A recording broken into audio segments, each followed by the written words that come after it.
See how to engage new students. Couple of things. See, when a new student joins, please remember, he wants your attention. Make sure that you call him.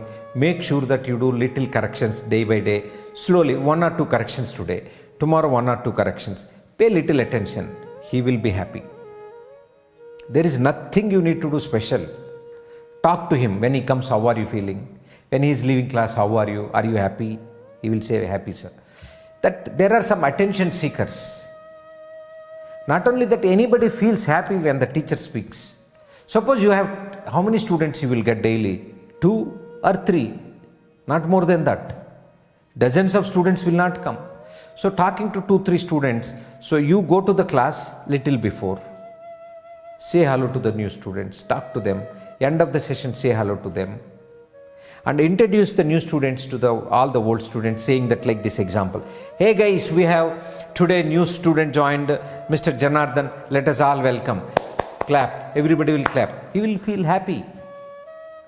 After 3-4 days, tell him, see, you are doing so nice. You are coming on time. So you are a good student.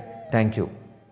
These simple techniques are enough to engage them, to make them happy.